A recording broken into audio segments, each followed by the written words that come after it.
It started so quietly you almost missed it. A sentence, a silence, a glance that stayed too long, or didn't stay at all. And somehow, it named you.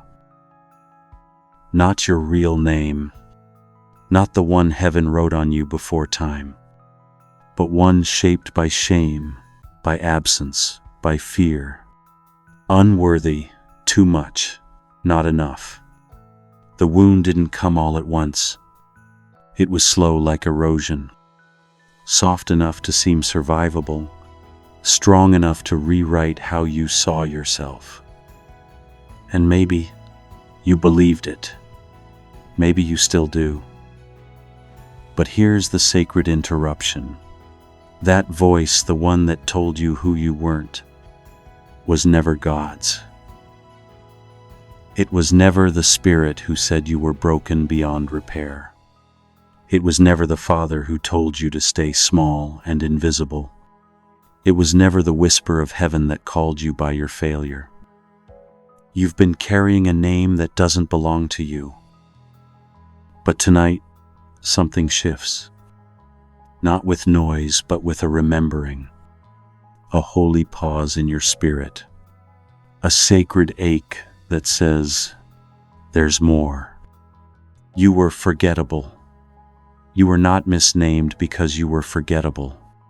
You were renamed by the world because your true name carries power. And heaven has never stopped calling you by it. So stay. Let this moment be quiet enough for you to hear again. You don't need to strive. You don't need to prove. You only need to remember what was always true. There were days you almost walked away from everything. Not dramatically, just quietly. The kind of walking that happens on the inside. The slow shrinking of your hope. The quiet closing of doors no one knew were open. You smiled when you had to. You prayed sometimes. You survived. But you started wondering if survival was all you were made for. If maybe God had moved on to someone stronger, someone holier, someone else. And still, you're here. Still listening. Still holding on by the thinnest thread of belief. Still wondering if maybe, just maybe, you weren't wrong to hope. Let me say something to the part of you that feels invisible. Your presence here isn't random. Your spirit followed something sacred to get here. Not noise, not hype, a whisper. The fact that you didn't disappear means your story hasn't either. The ache you carry, it's not proof that God abandoned you. It's proof that your soul remembers something more. And if you let it, this space will remind you who you really are. Gently, slowly, faithfully. Not with pressure, but with peace. Not with striving, but with stillness. This is where striving ends and restoration begins.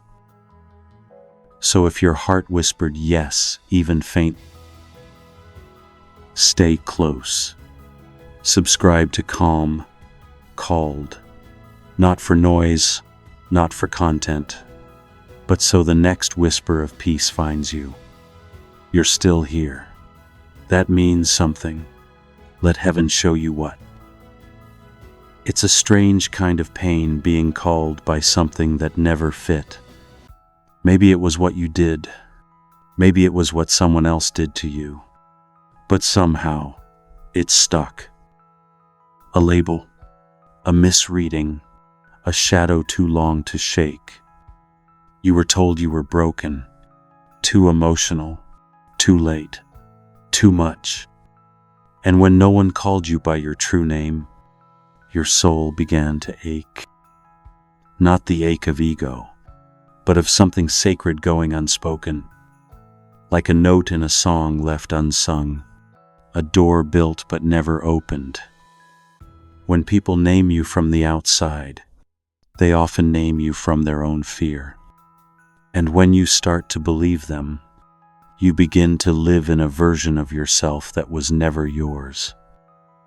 But listen, heaven never forgot your original name. Not the one the world gave you.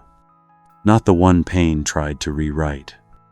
The one God whispered when He formed you. That ache you feel, it's not a flaw.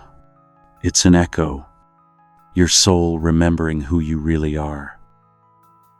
Stay with this ache a little longer. Don't rush past it, because just ahead is the moment everything shifts.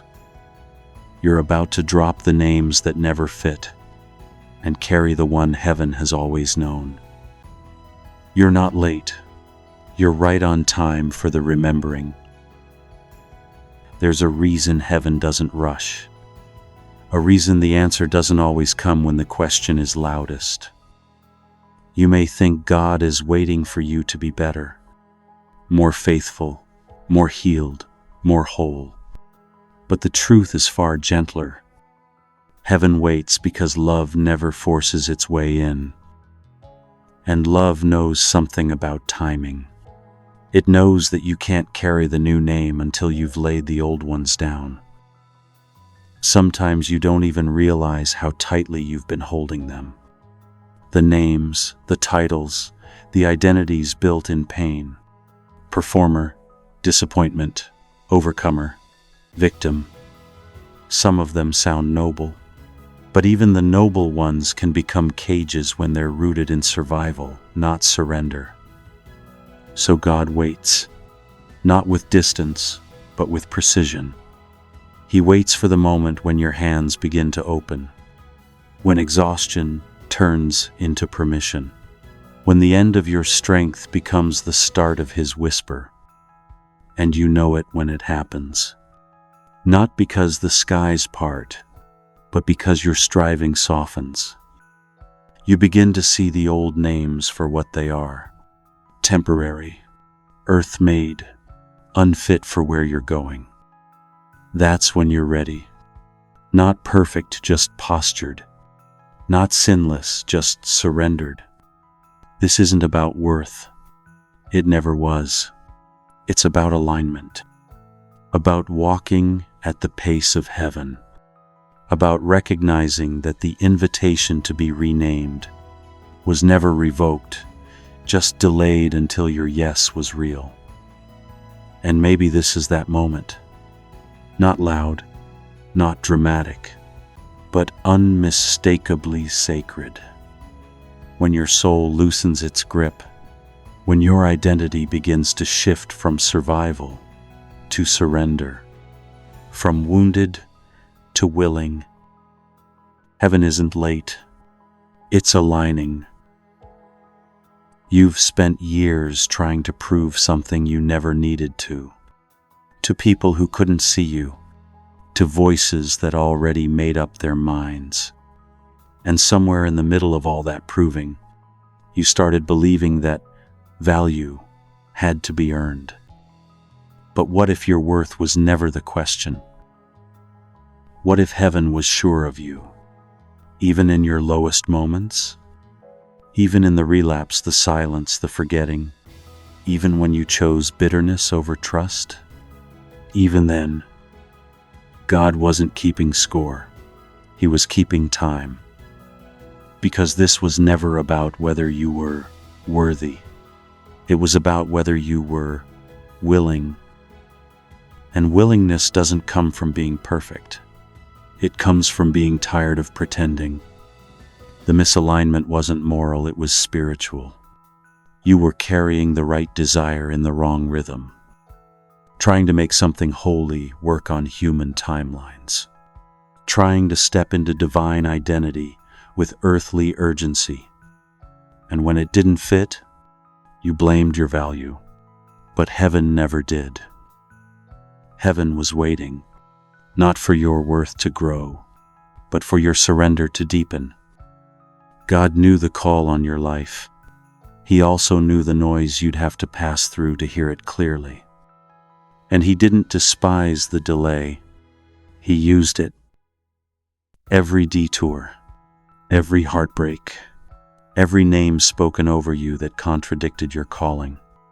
He didn't cause them, but he never stopped calling you through them. Because alignment doesn't mean perfection. It means agreement. It means your soul finally catching up to what heaven already declared. It means your heart saying yes to what your spirit always knew.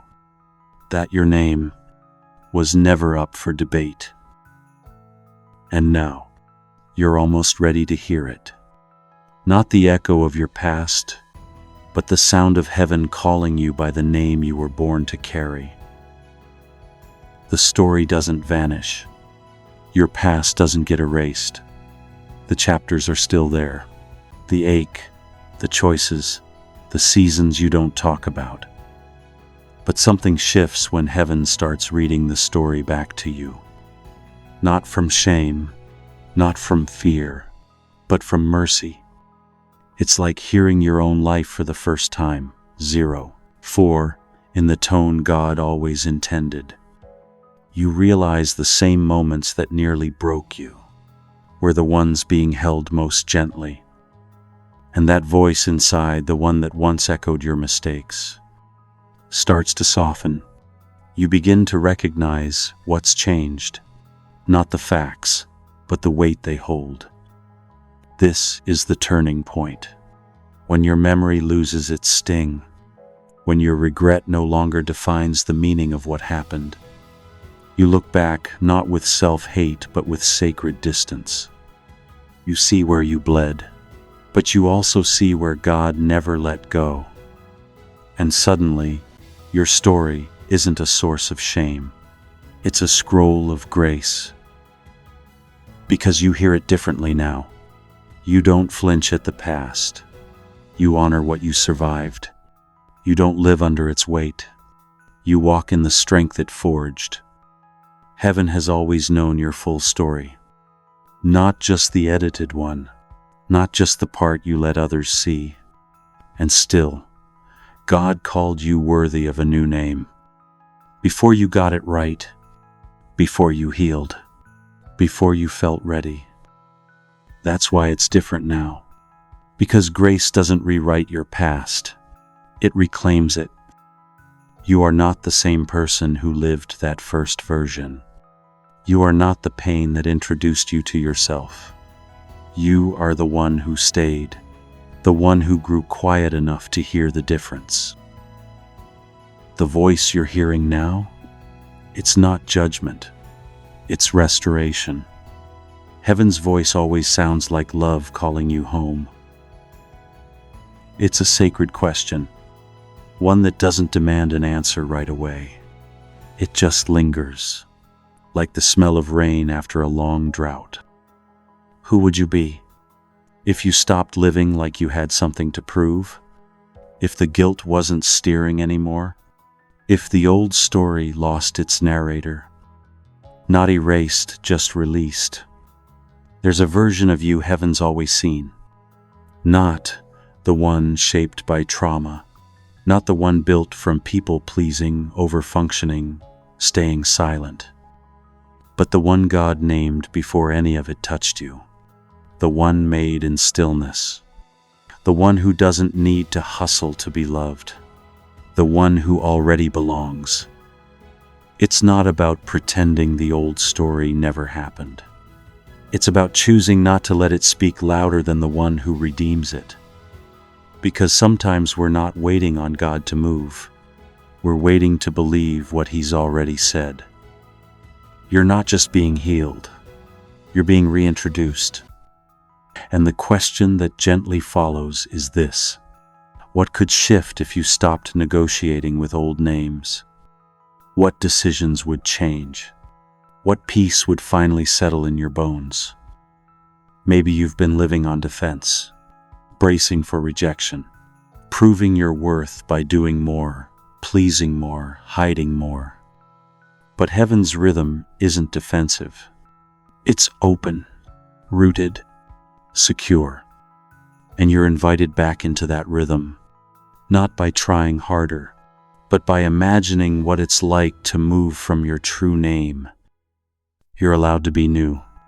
You're allowed to carry peace instead of pressure, to expect good things without fear of punishment, to be known without needing to explain.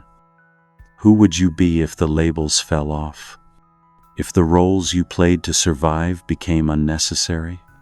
If you let God name you and believed it? That question doesn't accuse. It awakens. And in the awakening, a new story begins to take shape.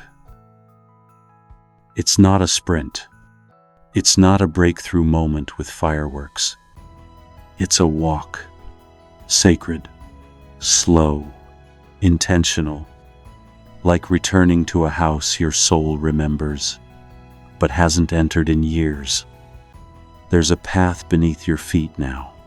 It was always there, but you're just now able to feel its rhythm.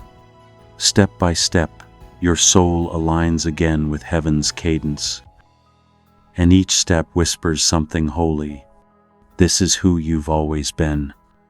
Not who pain made you, not who people expected, but who God named before the noise began.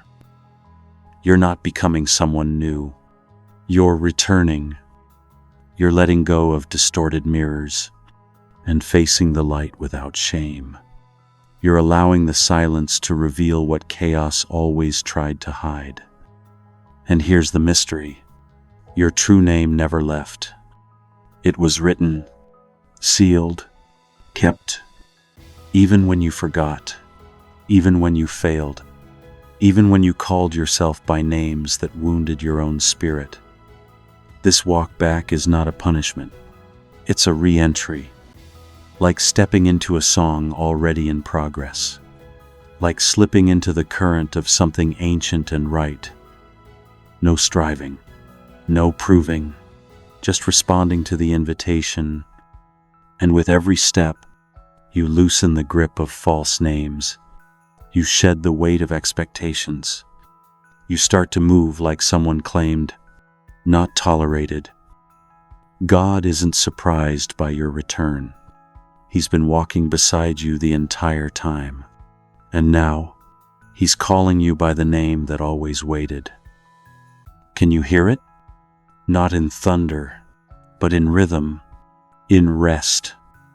This is the way back, and you are almost home. You expected the shift to come with sound, maybe a word, a sign, a moment that felt like thunder cracking through your doubt. But instead, it came quietly. A moment of stillness you almost missed. A sigh that didn't feel like defeat, but release. A deep exhale you didn't know your soul had been holding. That's how transformation moves in sacred spaces. Not always with fireworks, but with the silence that follows surrender. Because when the striving stops, the clarity begins. You don't need to announce your healing. You don't have to perform your breakthrough. You simply begin to live differently. And in that silence, something confirms itself inside you. Not in language, in knowing. You realize you don't need to prove who you are anymore. You don't need to convince anyone to see you. You're no longer reacting to the old names, because they no longer hold authority. There's power in not defending yourself, power in choosing peace over proving. And that power doesn't roar. It rests. It walks away from old arguments, internal and external, and lets God finish the story. This silence is not absence. It's alignment. It's the sound of your heart and heaven finally in rhythm. When you stop trying to make the past make sense, you make room for the present to speak. And in that space, you hear what noise always drowned out: God's unwavering presence, God's steady affirmation, God's invitation to live from your true identity. No longer anxious, no longer bracing, no longer fighting ghosts, just walking, whole, aware, quiet. This silence isn't empty. It's full of everything that matters now. You are not the same, and you don't need to explain why. The shift has already happened. You notice it in small moments. Someone asks you a familiar question, and you pause, not to perform, but to answer honestly, fully, and without fear. You no longer shrink.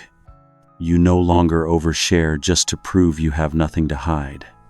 You simply answer differently, not because the world changed, but because you did.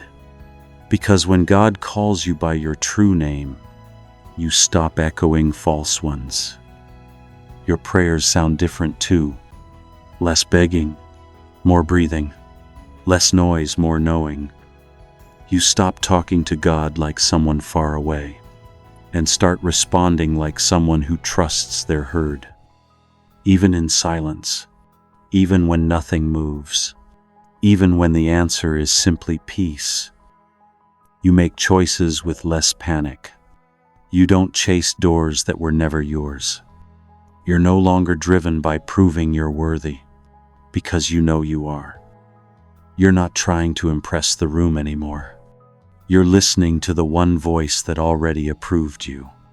And that shifts how you walk, how you love, how you show up. You stop over-explaining. You stop apologizing for your presence. You carry grace like a garment, not as something borrowed, but as something inherited. That's what it means to be renamed.